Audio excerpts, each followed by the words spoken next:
নমস্কার, শুভ সন্ধ্যা। কেমন আছেন সবাই? আমার চ্যানেল নতুন একটা ব্লগে আপনাদের সকলকে জানাই অনেক স্বাগত। আজ হলো বৃহস্পতিবার আর এখন বাজে হলো সন্ধ্যা 8টা। আজকে এখন থেকে একটা নতুন ব্লগ স্টার্ট করছি। ভেবেছিলাম দিনের বেলাতেই ভিডিওটা স্টার্ট করব বা শুরু করব, যেটাই বলুন, কিন্তু শরীর এত খারাপ লাগছিল জানেন, তার জন্য আর করতে পারিনি। আর গতকাল রাতে একদমই ঘুম হয়নি জানেন। ইদানিং ঘুম কম হচ্ছে, তাও একবারে যে হচ্ছি না তা না, কিন্তু গতকাল রাতে শুয়েছি ধরুন প্রায় 12টা বিছানা শুয়েছি, 1টা বাজে 1:30টা বাজে কোনোভাবেই ঘুম আসছিল না। এপাশ ওপাশ করতে করতে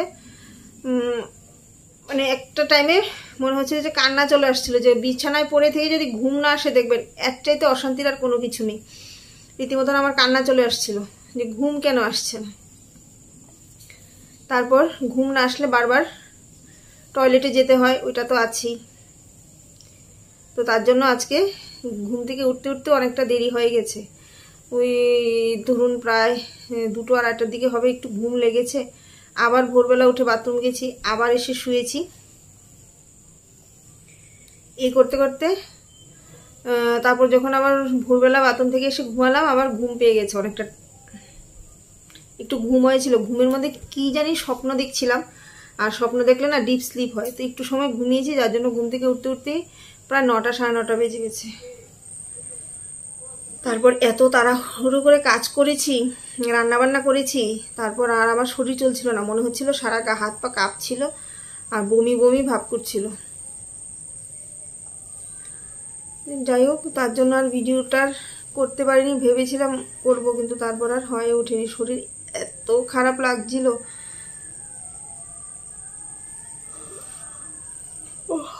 ভিডিওটাকে আর কন্টিনিউ করতে পারিনি। আর গতকাল ছিল আমার ডক্টরের ডেট, তো ডক্টরকে দেখিয়ে এসেছি। বলেছেন মোটামুটি আপাতত তো যে টেস্টগুলি করিয়েছি ওগুলো তো আপনাদেরকে বললামই, ঠিক আছে। তো এই মাসে আর কোনো টেস্ট করানোর জন্য দেয়নি, চেক আপ করে বলেছে যে ঠিক আছে, ওয়েট যতটুকু বেড়েছে সেটাও ঠিক আছে। আর বেবির গ্রোথ এটা আপাতত যতটুকু হয়েছে, মানে উপর থেকে দেখে উনি যতটা বুঝতে পেরেছেন বলেছেন ঠিক আছে। কিন্তু নেক্সট মান্থে আবার সোনোগ্রাফি দিয়েছেন বেবি গ্রোথ বোঝার জন্য, 8 মান্থে। তো নেক্সট মান্থে আবার সোনোগ্রাফি করতে হবে, আবার কি জানি 2টো ব্লাড টেস্ট দিয়েছে, ওগুলি করতে হবে। টেস্ট করতে করতে না আমি টেস্ট করাতে করাতে আমার হাজবেন্ড ফকির হয়ে যাবে। এই পর্যন্ত কত টেস্ট করালাম জানেন। যাই হোক, কিছু করার নেই, করতে তো হবেই। তো আসার সময় একটু বললাম যে অনেকদিন ধরে আমাকে একটু শপিং করাও। শপিং বলতে তেমন কিছু নাই, যে আমি বাড়িতে যে নাইটিগুলো পরছি এগুলি একদম নষ্ট হয়ে গেছে, একদম ডিসকালার হয়ে গেছে, কিরকম জানি হয়ে গেছে, এগুলো পরতে ভালো লাগছে না। তো অনেকদিন ধরে বলছিলাম আমাকে 2টো নাইটি কিনে দাও, আমাকে 2টো স্লিভলেস নাইটি কিনে দাও। তো এমনিতে তো বাড়ি থেকে বের হই না, একমাত্র ডক্টর কাছে গেলেই বাড়ি থেকে বের হই। আর এছাড়াও খুব কমই ওই মাঝে মধ্যে একটু ঘুরতে বেরোই। রবিবার দিন বেরিয়েছিলাম, তো রবিবার দিন মোটামুটি সব কিছু বন্ধ থাকে, তো তার জন্য রবিবার দিন নেওয়া হয়নি। তো কালকে বললাম যেহেতু বেরিয়েছি, আবার কবে না কবে বেরোবো বাড়ি থেকে, আমাকে 2টো নাইটি কিনিয়েই দাও। তো বললো ঠিক আছে নিয়ে নাও। তো 2টো নাইটি এনেছি, স্লিভলেস 2টো। এই যে এই একটা স্লিভলেস নাইটি, আর কি আর দেখাবো, এই জাস্ট নর্মাল প্রিন্টের। এই একটা এনেছি। আর এইসব নাইটি কিনতে গেলে না আমার লাল রঙের নাইটি বিশেষ পছন্দ হয়ে যায়। তো এই টাইমে নাকি লাল রং বিশেষ পরতে নেই, তো তার জন্য লাল রঙের নাইটি আনিনি। লালগুলো বেশ সুন্দর ছিল, তো এই একটা এনেছি ছাপা প্রিন্টের, ভালোই লেগেছে এটা আমার কাছে, খুব বেশি ডিফারেন্স নেই। আর এই একটা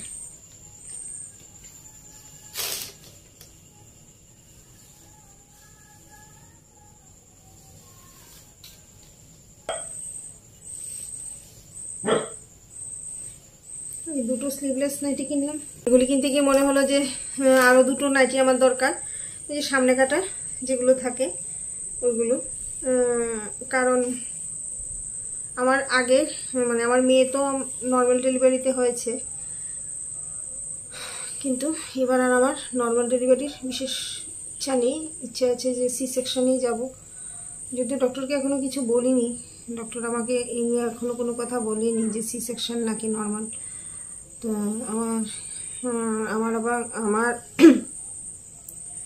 আমার আর মিঠুন দুজনেরই ইচ্ছে যে এবার নর্মালি যাব না, সি সেকশনেই যাব। গতবার নর্মাল ডেলিভারিতে আমার প্রচুর সমস্যা হয়েছিল। নর্মাল ডেলিভারি হওয়ার পর আমাকে অনেক সমস্যা ফেস করতে হয়েছিল, যার জন্য এবার নর্মাল ডেলিভারিতে যাব না, সি সেকশনেই যাওয়ার ইচ্ছা আছে। তো তার জন্য দুটো হাউস কোট নাইটি কিনে নিয়েছি, কারণ সি সেকশনে গেলে এই নাইটিগুলো লাগবে দুটো হসপিটালের জন্য। এই একটা, এটা হলো মেরুন কালারের মধ্যে। এটার মধ্যে একটা লাল কালার ছিল, আমার ভীষণ পছন্দ হয়েছিল কালারটা, কিন্তু বললাম না এবার লাল কালার আর কিনবো না। তো তার জন্য এই যে এটা কিনেছি মেরুন।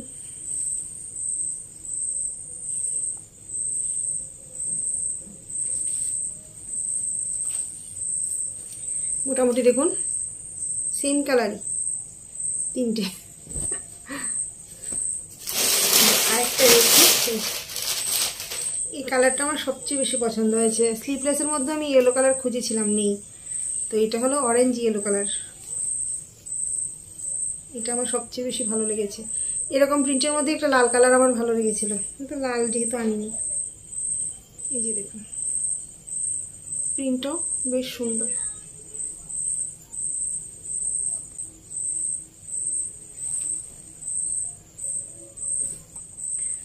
আর এখন তো কোনো ড্রেসই আমার গায়ে লাগছে না।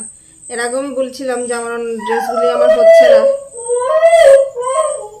আমার কোনো ড্রেসই আমার হচ্ছে না, কারণ আমার মোটামুটি সব ড্রেসই ফিটিংস। তাও দু তিনটে ড্রেস ছিল যেগুলো ফিটিংস ছিল না, যেগুলো আমার এতদিন হয়ে যেত। কিন্তু কালকে যখন ডক্টরের কাছে যাওয়ার জন্য পড়তে গেলাম, তখন দেখছি যে ওইগুলিও টাইট হয়ে গেছে। আপনাদের মধ্যে দুইজন আমাকে সাজেস্ট করেছিল যে ম্যাটারনিটি ড্রেস কেনার জন্য।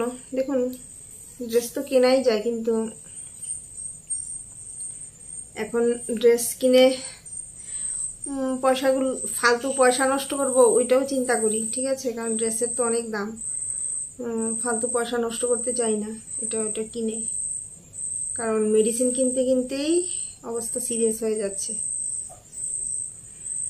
কারণ আমি যে বিপির ওষুধটা খাই ওইটার দামই এক পাতা ওষুধের দাম। তো ওইটার দামে আমার ডেলি দুটো করে বিপির ওষুধ খেতে হচ্ছে, ঠিক আছে। তো এক পাতা ওষুধের দামই হলো 250 টাকা করে। 750 টাকার ওষুধ শুধু আমার বিপিতেই বিপির ওষুধের জন্য লেগে যায়। তারপর গ্যাসের ট্যাবলেট, আয়রন, ক্যালসিয়াম। এখন আবার গতকালকে ডক্টর আরও ওষুধ দিয়েছে, কি জানি একটা পাউডার গুলে খাওয়ার জন্য, বেবির গ্রোথের জন্য। ডেলি সকালে একটা বিকেলে একটা করে খেতে হবে গুলে গুলে। তো টিল ডেলিভারি অবধি খেতে হবে এগুলি খেলে নাকি বেবির গ্রোথ ভালো হবে।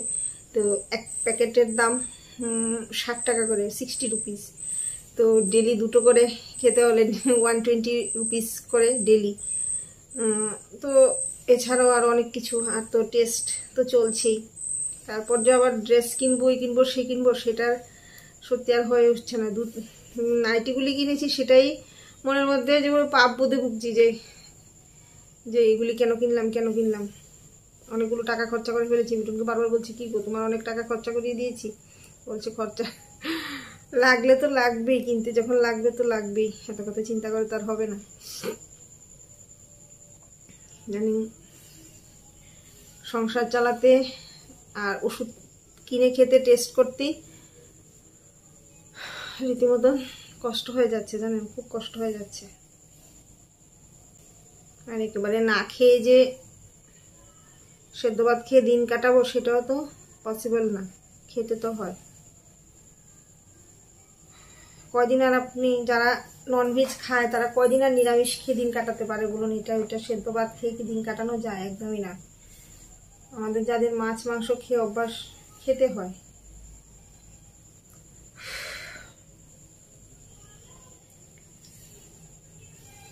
আর আমাদের অনেকেরই মনে অনেক স্বাদ থাকে, আমারও মনে অনেক স্বাদ ছিল, এটা ওইটা, এটা করব ওইটা করব, এরকম ভাবে করব সেরকম ভাবে করব, কিন্তু সব সময় মনে সব স্বাদ পূরণ করা যায় না, জানেন।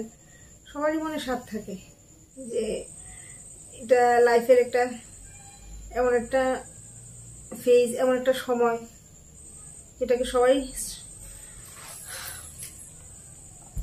চিরকালের জন্য স্মরণীয় করে রাখতে চায়। সবাই চায় যে এটা করব ওইটা করব। তারপর অনেক কিছু আমাদের প্ল্যান থাকে, কিন্তু সবকিছু প্ল্যান অনুযায়ী হয়ে ওঠে না।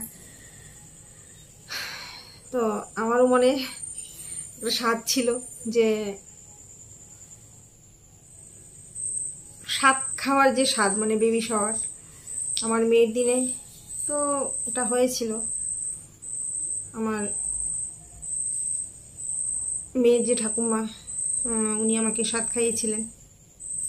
ওদের নিয়ম ছিল 9 মাসে স্বাদ খাওয়ার। তো আর আমার বাপের বাড়িতে নিয়ম হলো 7 মাসে স্বাদ খাওয়ার, ঠিক আছে। তো ওদের বাড়িতে মানে আমার ঝিঝি পোকার ডাক না, সন্ধ্যা হলে আমাদের এখানে প্রচন্ড ঝিঝি পোকার ডাক। শুনতে পাচ্ছেন কিভাবে ঝিঝি পোকা ডাকছে? কানে না যতটুকু শোনা যাচ্ছে তার চাইতে বেশি ভিডিওতে শোনা যাবে। ওই বাড়িতে নিয়ম ছিল যে 9 মাসে স্বাদ খেতে হয়, আর আমার বাপের বাড়িতে নিয়ম ছিল যে 7 মাসে স্বাদ খেতে হয়। আর ও বাড়িতে না খেয়ে নাকি বাপের বাড়ির স্বাদ খাওয়া যায় না। তো তার জন্য আমার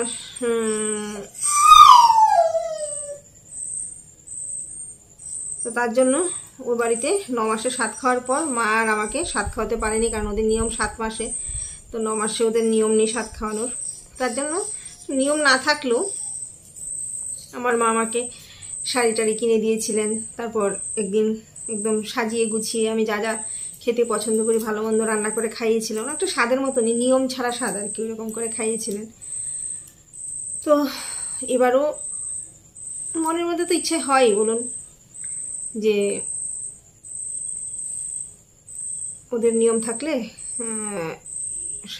অনুষ্ঠান করে স্বাদ খেতে হবে সেটা নয়, বাট নিয়মটুকু অবশ্যই মিঠুন করবে। তো মিঠুনদের বাড়িতে স্বাদ আছে কি নেই সেটাও মিঠুন জানে না।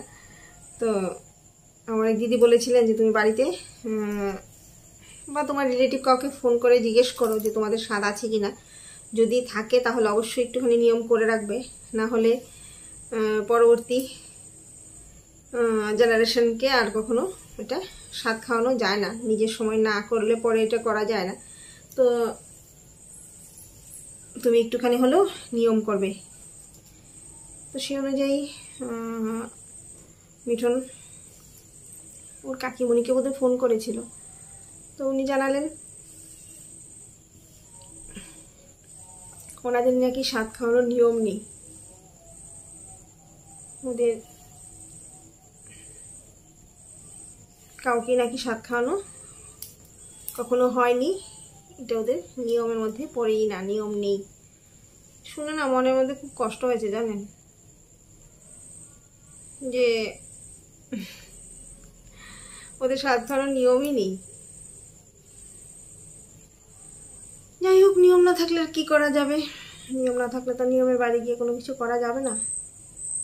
তো তার জন্য আমার স্বাদ খাওয়ার স্বাদ মনেই থেকে গেল, সেটার পূরণ হলো না। তো ভেবেছিলাম যদি এটা ভেবে আমি একটা শাড়িও এনে রেখেছিলাম, অনেকদিন আগেই অর্ডার করেছিলাম অনলাইনে। তো এসেছে, অনেকদিন আগেই শাড়িটা এসেছে। তো তার জন্য এটার আমি আপনাদেরকে দেখাইও নি। আর অনেকদিন আগে আমি এই কথা, স্বাদের কথা চিন্তা করি একটা শাড়ি অর্ডার করে রেখেছিলাম, যে যদি আমাদের স্বাদ খাওয়ার নিয়ম থাকে তাহলে তো একটা নতুন শাড়ি অবশ্যই পরতে লাগে। তো মিঠুন ছেলে মানুষ একা একা কীভাবে কি অ্যারেঞ্জ করবে, তার জন্য আমি একটা শাড়ি অর্ডার করে রেখেছিলাম, যে তাহলে এই শাড়িটা আমি ওই দিনকে পরবো। কিন্তু সব স্বাদ কি আমার পূরণ হয় বলে? এই যে দেখুন ইয়েলোর মধ্যে শাড়িটা এনেছিলাম, যদিও আমি যে শাড়িটা অর্ডার করেছিলাম অনলাইন থেকে ওইটার ইয়েলোটা এই কালারের ইয়েলো ছিল, একদম ডিপ ইয়েলো। আমার ইয়েলো কালারে তেমন কোনো শাড়ি নেই, তো ভেবেছিলাম যে এই কালারের একটা ইয়েলো শাড়ি আমি কিনি, কারণ আমার কোনো ইয়েলো কালার শাড়ি নেই। কিন্তু যে শাড়িটা এসেছে ওইটা একদমই ইয়েলো কালার নয়, কীরকম যেন একটা কালার, একটা গোল্ডেন কালারের মতন এসেছে। তাও শাড়িটা আমার ভালোই লেগেছে, তার জন্য আমি রেখে দিয়েছি, রিটার্ন করিনি। ইয়েলো না হলেও প্রায় অনেকটা ইয়েলো। এই যে দেখুন এখানে যতটা ইয়েলো দেখা যাচ্ছে ততটাও কিন্তু ইয়েলো নয়, একটু গোল্ডেন কীরকম জানি একটা। তাও আমার কালারটা বেশ পছন্দই হয়েছে। এর মধ্যে যে সবুজ পাটটা না আমার খুব ভালো লাগছে, তার জন্য শাড়িটা যেহেতু আমার পছন্দই হয়েছে আমি আর ওটাকে রিটার্ন করার কথা চিন্তা করিনি, ভেবে রেখে দিলাম যে বেশ ভালোই এসেছে। আর বিশেষ করে যে শাড়িটার যে সিল্কটা এসেছে খুব ভালো, শাড়িটা খুব সফট এসেছে, কাপড়ের কোয়ালিটি খুবই ভালো। আর কালারটাও একদমই যে বিশ্রী তা নয়, আমার পছন্দই হয়েছে, তার জন্য আমি রেখে দিয়েছি।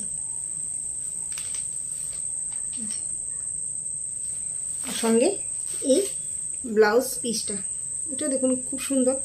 তো এটা আমি এখন ইচ্ছা করে সেলাই করতে দেইনি, সেলাই করলে পরে হয়তো বা ফিটিংস হবে না, এই ভেবেই আমি আর এটা সেলাই করতে দেইনি। কারণ আমার কাছে নতুন একটা গ্রিন কালারের ব্লাউজ আছে, যেটা আমি কিছুদিন আগেই সেলাই করিয়েছিলাম, একদিনও পরিনি, একদম নতুন স্লিভলেস। আমি আরেকটা সবুজ কালারের শাড়ি কিনেছিলাম, ওইটা ব্লাউজটা আমি সেলাই করে রেখেছি, স্লিভলেস সেলাই করিয়েছি, কিন্তু একদম নতুন এবং এই কালারেরই। তো তার জন্য ভাবলাম যদি আমি শাড়িটা পরি ওই ব্লাউজটা দিয়েই পরে নেব, তার জন্য আর এটা আমি সেলাই করতে দেইনি। তো যাই হোক, এখন আর লাগছেই না। খুব আশা করে শাড়িটা কিনেছিলাম জানেন। যাই হোক, পরে পরবো, নিয়ম না থাকলে তো আর জোর করে কোনো কিছু হবে না। মানুষের সব স্বাদ কি আর পূরণ হয় বলুন? ব্লাউজ পিসটা কিন্তু বেশ ভালো এসেছে বলুন। আর মিঠুন একটু বেরিয়েছে, বলেছে আসার সময় একটু চিকেন আনতে পারে, বলছে চিকেন আনবো একটু। বললাম আনো। রাত্রিবেলা না রান্না করতে আমার একদম ইচ্ছে করে না, সারাদিন তো যেমন তেমনভাবে কেটে যায়, সন্ধ্যের পর মনে হয় যে শরীরটা আরও ভার হয়ে যায়, পেট ফুলে থাকে, শ্বাস ফেলতে কষ্ট হয়ে যায়, এরকম মনে হয়, একদমই রান্নাঘরে যেতে ইচ্ছে করে না। ও যেহেতু বলছে বললাম ঠিক আছে আনো, রান্না করব। যদি চিকেন আনে রান্না করতে হবে, বলে গুছিয়ে রাখি।